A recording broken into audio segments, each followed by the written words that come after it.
Hello students, now starting our first chapter, that is chapter number 1, simple stress and strain and properties of materials. ठीक है, last जो मेरा lecture था, previous lecture, उसमें मैंने introduction बताया था आपको स्ट्रेंथ ऑफ मटेरियल्स का कि क्या क्या मेरा सिलेबस है और हम उसको कैसे स्टडी करेंगे और किस एग्जाम के पॉइंट ऑफ व्यू से हम उसको कैसे टारगेट करेंगे, वो सारा हमने अब तक डिस्कस कर लिया था। ठीक है, अब हम चैप्टर नंबर 1 स्टार्ट करेंगे। यहाँ पे चैप्टर नंबर 1 है बेसिकली हमारा simple stress and strain and properties of materials. Clear है?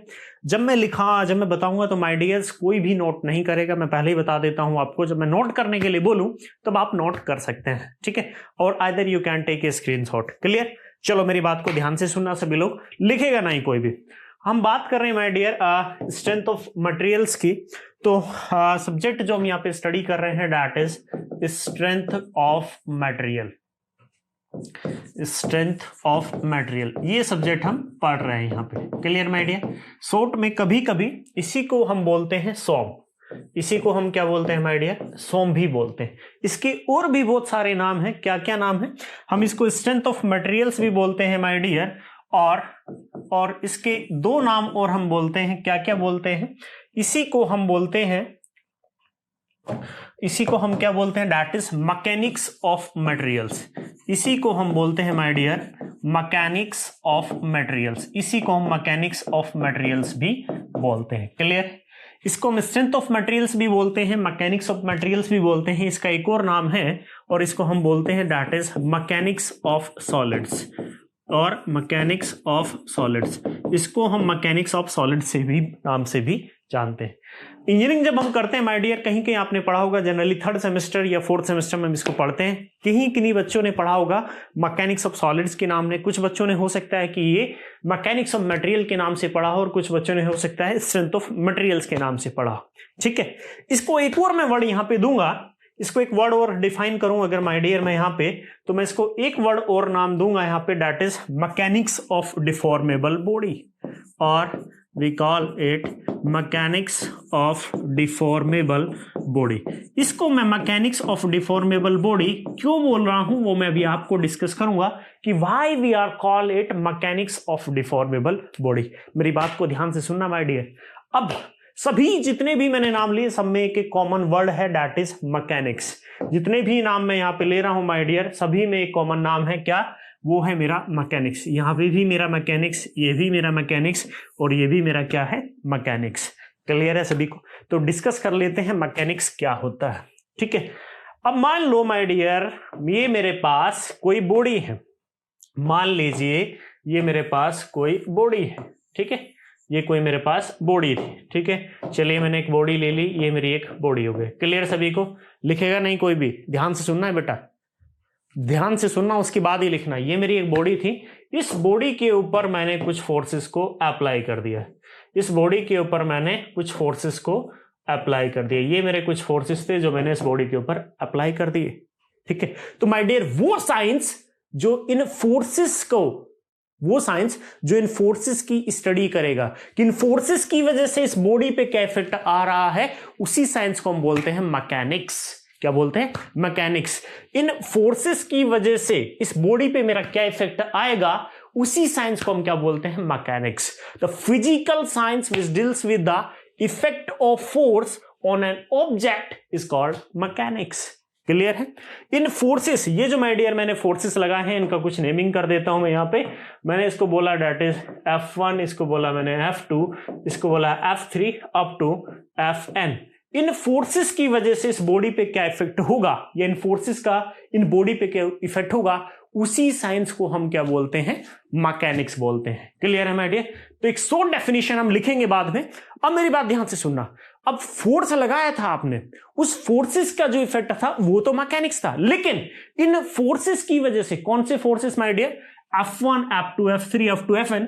इन फोर्सेस की वजह के लगने की वजह से मेरी बॉडी का बिहेवियर क्या होगा, उसकी हम स्टडी करते हैं सोम के अंदर। किसके अंदर करेंगे? सोम के अंदर। सोम में हमारा कंसर्न बेसिकली माय डियर क्या रहेगा कि इन फोर्सेस के लगने से मेरी बॉडी किस तरह बिहेव करेगी, उसी साइंस को हम क्या बोलेंगे? सोम बोलेंगे। In strength of material, our main concern is to study the behaviour of this body और material when it is subjected to force और मोमेंट। जब ये बॉडी मेरी फोर्स से सब्जेक्टेड है, यानी कि लोड से सब्जेक्टेड है, तो इसका बिहेवियर की स्टडी किसके अंदर करेंगे हम? सोम के अंदर करेंगे। क्लियर हो गया होगा आपको सभी को? ये फोर्सेस लगा, इस फोर्सेस का इफेक्ट क्या होगा बॉडी के ऊपर? वो मैकेनिक्स है। और इन फोर्सेस के लगने से ये बॉडी मेरी कैसे बिहेव करेगी, उसी को हम क्या बोलते हैं? सोम बोलते हैं, स्ट्रेंथ ऑफ मटेरियल बोलते हैं, या फिर उसी को हम बोलते हैं मैकेनिक्स ऑफ मटेरियल्स, और उसी को हम बोलते हैं मैकेनिक्स ऑफ सॉलिड्स। क्या बोलते हैं? Mechanics of solid. Mechanics of deformable body क्यों बोला हूं मैं, उसको आगे डिस्कस करूंगा। क्लियर है? 2 पॉइंट यहां पे मैं नोट करा रहा हूं माय डियर। पहला पॉइंट जो हम यहां पे नोट करेंगे, that is the definition of mechanics. ठीक है, तो मैं यहां मैकेनिक्स की डेफिनेशन आपको नोट करा देता हूं, आप लिख लीजिएगा यहां पे। मैकेनिक्स की डेफिनेशन यहां पे लिख रहा हूं मैं भी आपको। क्लियर सभी को? चलो, कोई प्रॉब्लम हो तो आप मेरे को बता सकते हैं यहां पे। मैकेनिक्स क्या बताया माय डियर मैंने, कि the physical science which deals with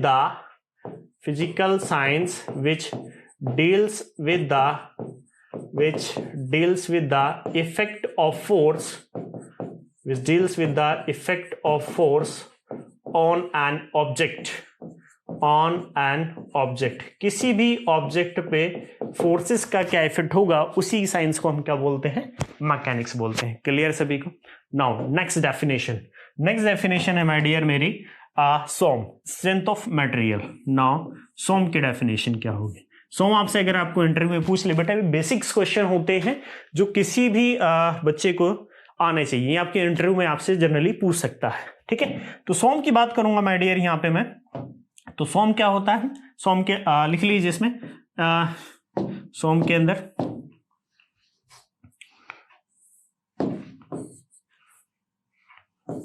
एक मिनट यहां पे मैं इसको ले लेता हूं।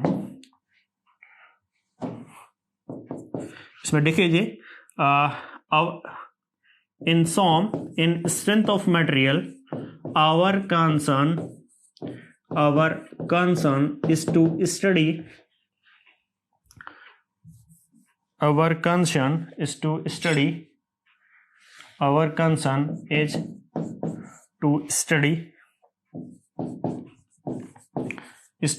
behavior of material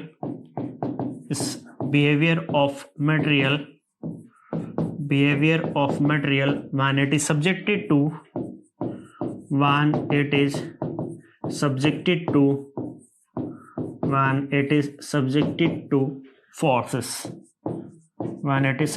to forces।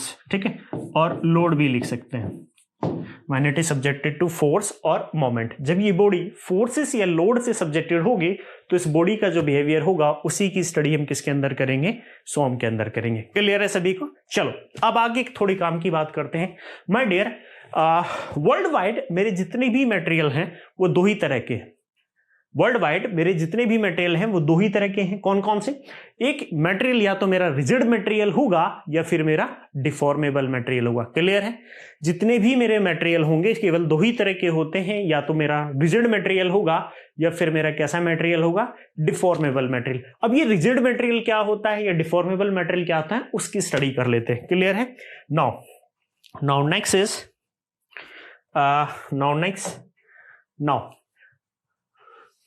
अब देखो, मैंने बताया कि वर्ल्ड वाइड मेरे पास जितने भी मटेरियल हैं वो 2 ही तरह के हैं। कौन कौन से हैं? या तो वो मेरा रिजिड मटेरियल है या फिर वो मेरा डिफॉर्मेबल मटेरियल है। क्लियर है? तो यहाँ पे लिख लेते हैं, मेरे जो मटेरियल है my dear, that is of rigid material और आइदर डिफॉर्मेबल मटेरियल। क्लियर? चलिए देखते हैं, या तो मेरा वो रिजिड मटेरियल है ना, रिजिड मटेरियल और या फिर it is deformable material.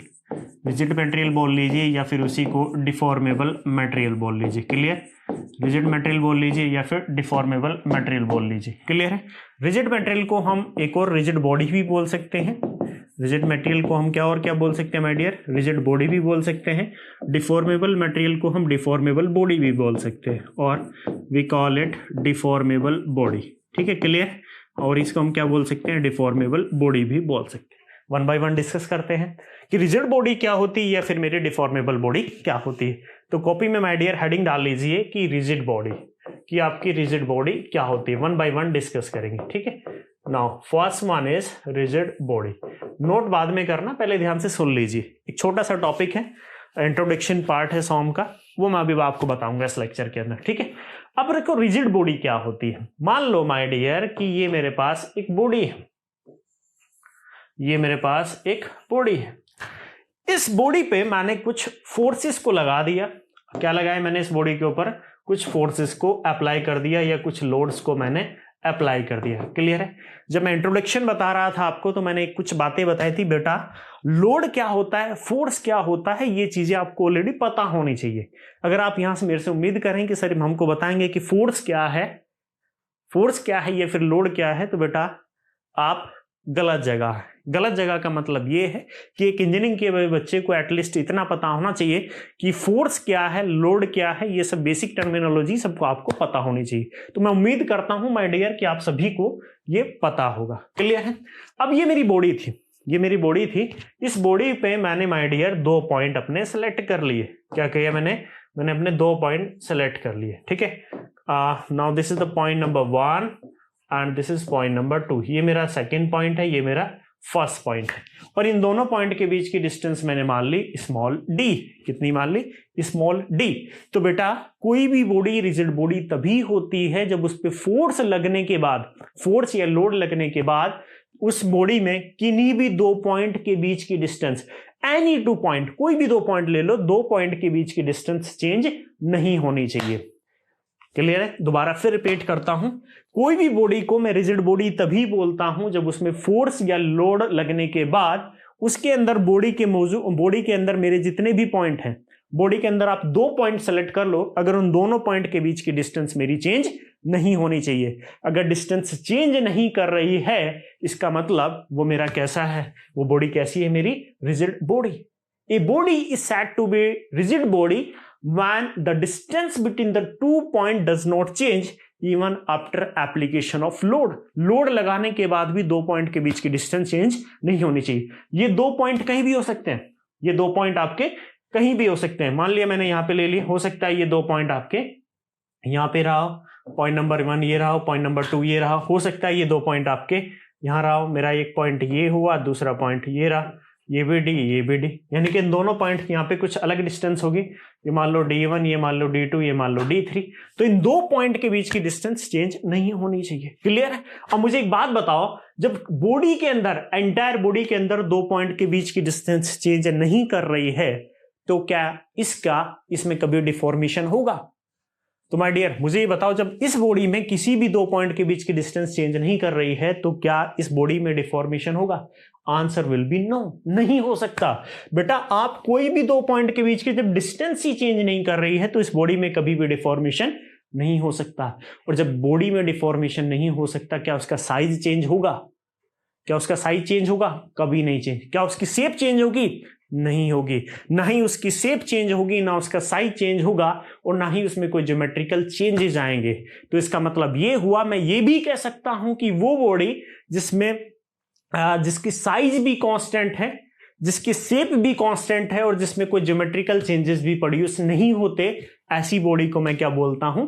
Rigid body बोलता हूं। क्लियर है? क्लियर सभी को? इसी पॉइंट को यहां पे नोट करके लिख लेते हैं।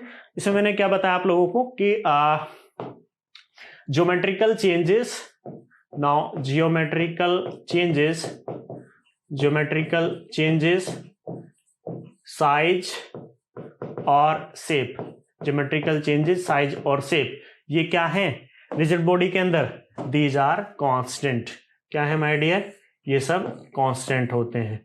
ऐसी बॉडी जिसमें मेरे ज्योमेट्रिकल चेंजेस साइज और शेप नहीं कांस्टेंट रहते हैं, उसको हम क्या बोलते हैं? रिजिड बॉडी बोलते हैं, यानी कि ज्योमेट्रिकल चेंजेस नहीं होते। तो यहाँ पे एक वर्ड भी लिख सकते हैं, इससे पहले नो लगा दिएगा, नो ज्योमेट्रिकल चेंजेस, कोई ज्योमेट्रिकल चेंज नहीं होता है। क्लियर है?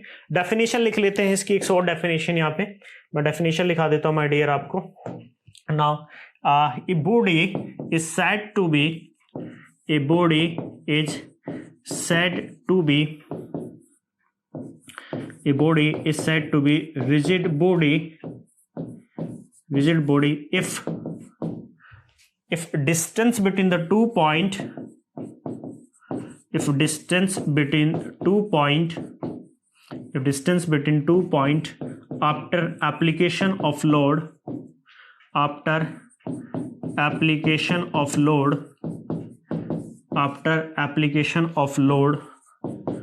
is negligible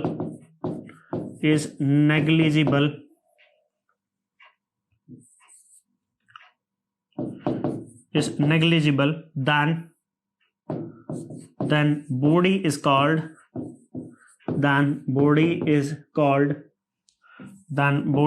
called rigid body. क्या बोलते हैं उस बॉडी को? रिजिड बॉडी बोलते हैं. क्लियर है my dear? then this body is called rigid body. Clear सभी को? ना कोई ज्योमेट्रिकल चेंजेस होते हैं, ना उसकी शेप में कोई डिफरेंसेस आता है, ना ही उसकी साइज में कोई डिफरेंसेस आता है. ऐसी बॉडी को हम क्या बोलते हैं माय डियर? रिजिड बॉडी बोलते हैं. क्लियर है सभी को? क्लियर सभी को? चलो, ये था मेरा रिजिड बॉडी के बारे में. नेक्स्ट हम आते हैं, मैंने दो तरह की बॉडी बताई थी. कौन कौन सी? एक मैंने बताया था रिजिड बॉडी, रिजिड मटेरियल बोल लीजिए या रिजिड बॉडी बोल लीजिए. दूसरा मैंने डिस्कस किया था आपसे डिफॉर्मेबल बॉडी या फिर डिफॉर्मेबल मटेरियल. ठीक है, तो नेक्स्ट हेडिंग डाल लीजिए माय डियर. नेक्स्ट हेडिंग में मेरी that is deformable body. Now next heading is that is deformable body. कि डिफॉर्मेबल बॉडी क्या होती है? क्लियर है? डिफॉर्मेबल बॉडी के बारे में. ठीक है, रिजिड बॉडी में मैंने बताया था कि 2 पॉइंट के बीच की कोई भी 2 पॉइंट सेलेक्ट कर लो आप बॉडी के अंदर, उनके बीच की डिस्टेंस चेंज नहीं होनी चाहिए लोड लगने के बाद. तो ऐसी बॉडी को हमने बोला था रिजिड बॉडी. लेकिन अब एक ऐसी बॉडी जिसमें लोड लगने के बाद किसी भी 2 पॉइंट के बीच की डिस्टेंस चेंज हो जाती है, तो उसी बॉडी को हम क्या बोलते हैं my dear? We call it deformable body. Clear? अब मान लो, जस्ट फॉर एग्जांपल, मान लो माय डियर ये मेरी एक बॉडी है. इस बॉडी पे मैंने कुछ फोर्सेस को अप्लाई कर दिया, कुछ लोड को मैंने अप्लाई कर दिया. ये बॉडी थी मैंने, और इस बॉडी पे मैंने कुछ लोड्स को अप्लाई कर दिया. ठीक है, 2 पॉइंट मैं ले रहा हूं. Now point number 1 and this is point number 2. This is point number 1 and this is point number 2. इस बॉडी पे मैंने क्या किया?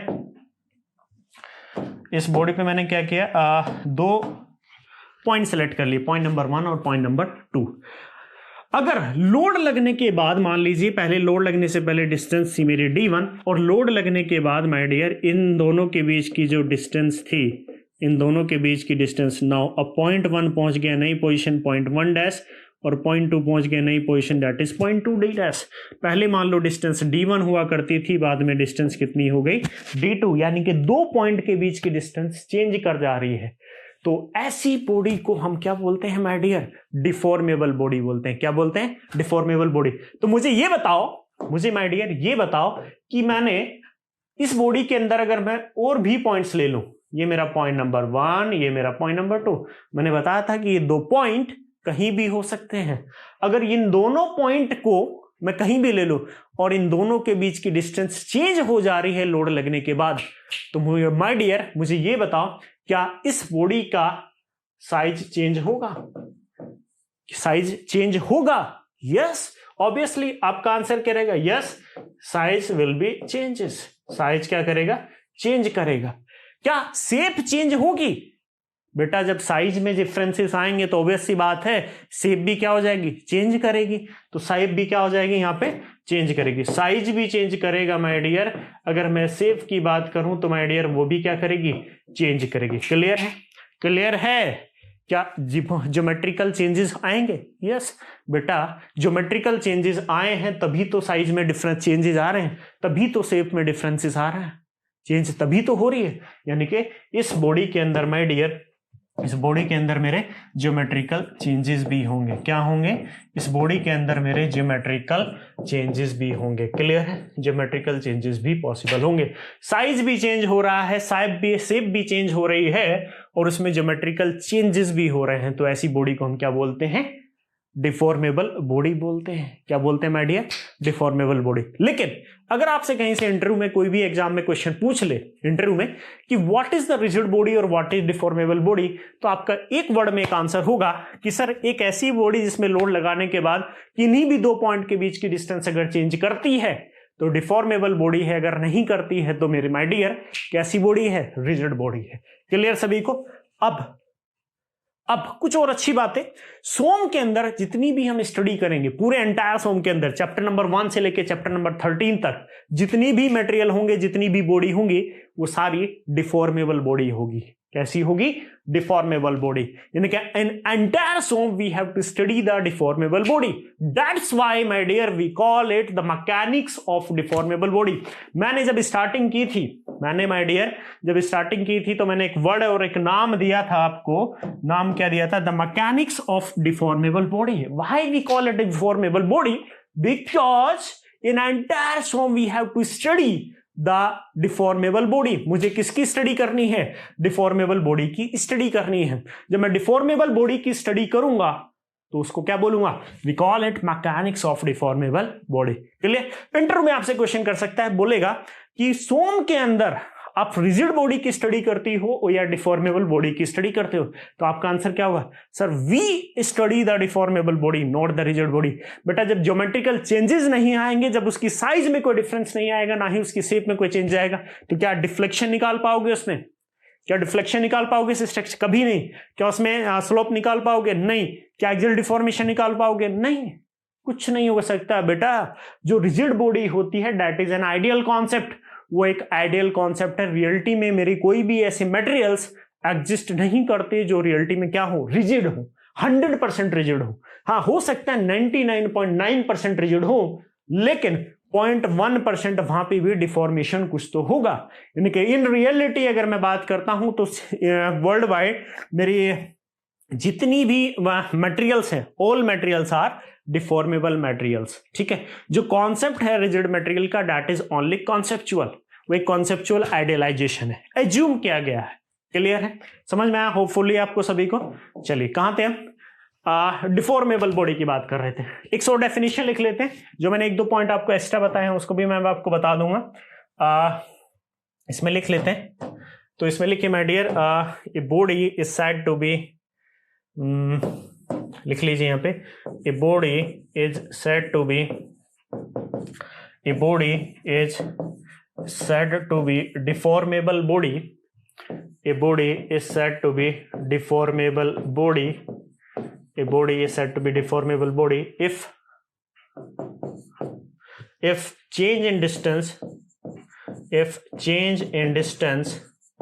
if change in distance between the 2 point, between 2 point is considerable, between 2 point is considerable after applying load, after applying load,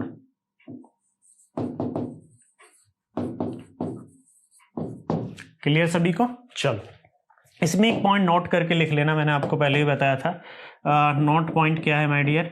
note point ये है कि in entire sum we have to study the deformable body. तो यहाँ पे लिख लीजिए, in entire सॉम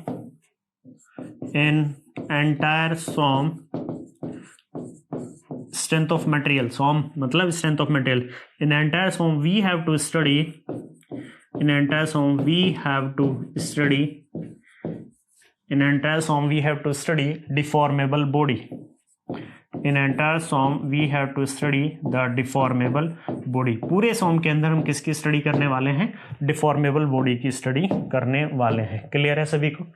clear?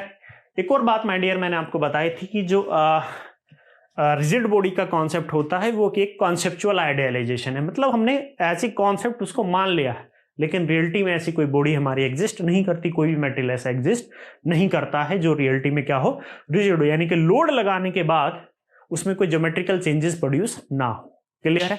अब एक और बात बड़ी काम की बात, मैंने कहा कि बेटा रिजिड डिफॉर्मेबल बॉडी के अंदर लोड लगता है तो मेरे ज्योमेट्रिकल चेंजेस आते हैं। क्या आते हैं? ज्योमेट्रिकल चेंजेस आते हैं। तो माय डियर, जो मेरे ज्योमेट्रिकल चेंजेस आते हैं उसी को, जो ज्योमेट्रिकल चेंजेस मेरे प्रोड्यूस होते हैं उसी को हम बोलते हैं डिफॉर्मेशन। क्या बोलते हैं? डिफॉर्मेशन। क्लियर है? किसी भी बॉडी के अंदर जो ज्योमेट्रिकल चेंजेस प्रोड्यूस होते हैं उन्हीं को हम क्या बोलते हैं? डिफॉर्मेशन बोलते हैं। तो यहाँ पे नोट करके एक दूसरी बात भी लिख सकते हैं, geometrical changes produce, geometrical changes produce geometrical changes produce are called geometrical changes produce are called geometrical changes produce are called deformation। जो भी geometrical changes produce होते हैं उन्हीं को हम क्या बोलते हैं माय डियर, डिफॉर्मेशन बोलते हैं। क्लियर? जो भी geometrical changes produce हुए बॉडी के अंदर उसी को मैंने क्या बोल दिया, डिफॉर्मेशन बोल दिया। क्लियर सभी को? अरे क्लियर है? चलिए अब आगे से आपको कोई भी बोले कि why mechanics of solids, mechanics of materials और we call it mechanics of deformable body और स्ट्रेंथ ऑफ मटेरियल, इसका मतलब हम एक ही सब्जेक्ट पढ़ रहे हैं। क्लियर है? समझ में आया होपफुली सभी को? चलो बेटा, अब ये था मेरा थोड़ा इंट्रोडक्शन पार्ट सोम के बारे में। अब ये मेरा हो गया। नाउ नेक्स्ट हेडिंग आप अपने डाल लीजिए कॉपी में। एक छोटी सी बात, बचपन से बात करते हैं स्ट्रेसेस के बारे में, क्या होती है स्ट्रेस। क्लियर है? यहां तक आप नोट कर लीजिएगा, यहां से स्टार्टिंग कीजिएगा। और या स्लाइड 1 हो गया, स्लाइड ये दूसरा स्लाइड है हमारा, और ये तीसरा, यहां तक नोट कर लीजिएगा। क्लियर? चलिए नाउ नेक्स्ट चलते हैं नेक्स्ट स्लाइड की तरफ, और हेडिंग डाल लीजिए my dear, that is stress. की स्ट्रेस मेरी होती क्या है, हेडिंग डाल लीजिए माय डियर, स्ट्रेस। क्लियर है?